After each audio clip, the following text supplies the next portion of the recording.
امریکی دارالحکومت Washington D سی اس موسم گرما میں اب تک شدید گرمی کی 5 لہروں سے گزر چکا ہے۔ درجہ حرارت اب تک ریکارڈ کیے گئے اوسط ٹمپریچر سے 4 ڈگریز زیادہ رہا۔ ریکارڈڈ تاریخ میں پہلی بار مسلسل 4 روز درجہ حرارت 38 ڈگری سینٹی گریڈ سے اوپر رہا۔ شدید گرمی ہے، بہت گرمی ہے۔ میرے بیک پیک میں پانی کی 5 بوتلیں ہیں۔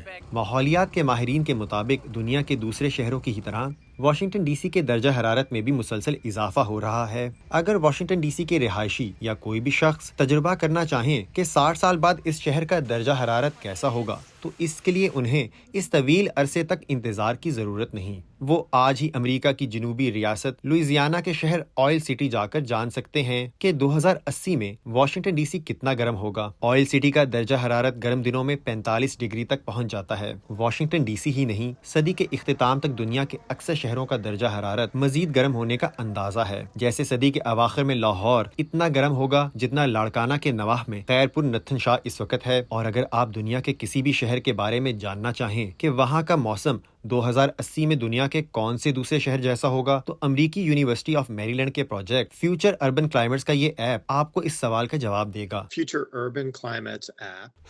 اربن کلائمیٹ ایپ لوگوں کو یہ سمجھنے میں مدد کرنے کے لیے بنائی گئی ہے کہ وہ جہاں رہتے ہیں ماحولیاتی تبدیلی سے اس جگہ کے کس طرح متاثر ہونے کی توقع ہے، اور یہ پروگرام اس سوال کا جواب آپ کو یہ بتا کر دیتا ہے کہ اس صدی کے آخر میں آپ کے آبائی شہر یا شہر کی آب و ہوا کا تجربہ آج آپ کس دوسرے شہر یا مقام پر جا کر سکتے ہیں۔ اس ایپ سے متعلق اسٹڈی کے مصنف پروفیسر میٹ فٹز پیٹرک کہتے ہیں، آج کے بچے اپنی زندگیوں میں اپنے شہروں کے موسموں کی وہ صورتحال دیکھیں گے جو ان کے والدین اور دادا دادی اور نانا نانی نے نہیں دیکھی ہوگی۔ تاہم یہ ایپ بعض شہروں جیسے سکھر کے مستقبل کے موسمیاتی حالات کے بارے میں خاموش رہتی ہے اور ان کے لیے موجودہ دور کے کسی دوسرے شہر کی مثال نہیں دیتی۔ مشرق وسطیٰ کے شہر، ہندوستان کے کچھ حصے، جنوبی امریکہ وغیرہ، ان شہروں کے لیے کوئی موجودہ جگہ نہیں ہے جہاں آپ یہ تجربہ کرنے کے لیے جا سکیں کہ ان کا موسم سال 2080 میں کیسا ہونے والا ہے۔ یہ جگہیں یقیناً بہت گرم اور شاید انسانی برداشت کی حدوں کو چھونے والی ہوں گی۔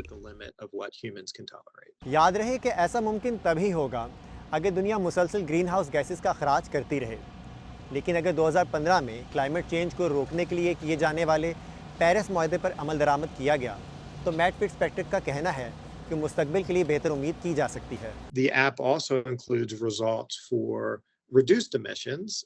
ایپ میں مستقبل میں گرین ہاؤس گیسز کے ممکنہ کم اخراج کی صورت کے نتائج بھی شامل ہیں، یعنی اگر ہم قابل تجدید توانائی کے منصوبوں پر عمل جاری رکھیں اور ان کاموں کی شرح کو تیز کر دیں جو ہم کر رہے ہیں، تو کیا نتائج ہوں گے؟ میں سمجھتی ہوں کہ دنیا کو فوری اقدامات اٹھانے ہوں گے، کیونکہ ہمارے پاس صرف ایک زمین ہے اور ہم اسے تباہ نہیں کر سکتے اور پھر آنکھیں بند کر کے یہ سوچیں کہ جیسے کچھ بھی نہیں ہوا۔ Malik Umeed, voice of America, Washington D C.